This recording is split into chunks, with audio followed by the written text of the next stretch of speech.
Hi guys, good morning. तर कालच्या शॉपिंगवरनं माझं अजून सुद्धा मन नाही भरलंय. घडी-घडी त्याला बघणं चालू आहे. सकाळी उठल्या-उठल्या मी पहिलं माझं सामान अरेंज करत होते आणि माझा क्लासचा टाईम लवकर आहे म्हणून मला ते पण लवकर उठून सगळं काही आवरून, सगळं काही मॅनेज करून जावं लागतं. सो मग ते ना थोडंसं आता स्ट्रगल होतंय माझ्याकडनं. कारण आहे ना ती सवय नाही. माझं कसं आरामात उठणं होतं. म्हणजे लाईक मी लवकरच उठायची, बट ते लेंदीपणा थोडासा, की नाही आवरलं जाईल नंतर. बट आता क्लास असल्यामुळे मला ते पटापटा आवरावंच लागतं. त्यानंतर मी क्लासला येऊन गेली होती. आजचा टॉपिक होता हेअर टाइप्स, जो की खूप इंटरेस्टिंग होता यार. लाइक थोडंफार इन्फॉर्मेशन तर मला माहिती होतं केसांबद्दल, बट मॅमने डीपमध्ये सांगितलं सो ते समजलेलं. त्यानंतर मला ना डमीसुद्धा घ्यायला लावलेला आणि सोबतच मला टी-शर्टसुद्धा भेटणार होता आय-बी-टीचा. त्यानंतर आयकडे माझं पेंडिंग आहे, जे मला उद्या भेटणार आहे. थोडंफार ते फोटो वगैरे स्टिक करायचं बाकी आहे, जे डॉक्युमेंट मी आज सबमिट केलेले.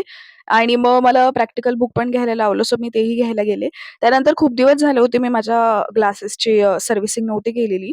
सो मी लेन्सकार्टला गेलेली, सर्व्हिसिंग करत होते आणि जेव्हा पण मी सर्व्हिसिंगला येते ना, मी एकदा तरी आय चेकअप करून घेते. आय नो मला चष्मा नाहीये, मेरी आँखें अच्छी है, बट स्टिल माझ्यामध्ये ते क्युरिओसिटी की नाही का करायला पाहिजे. आणि मग घरी आलेले, जेवण वगैरे केलेलं. त्यानंतर मी ना झोपून गेली होती. बट अचानक बघते तर भाई साहब इतका पाऊस की बास. खूप पाऊस झालेला. मला तर अजिबात आयडिया नव्हता, की सकाळी इतकं ऊन झाल्यानंतर पाऊस पण येऊ शकतो म्हणून.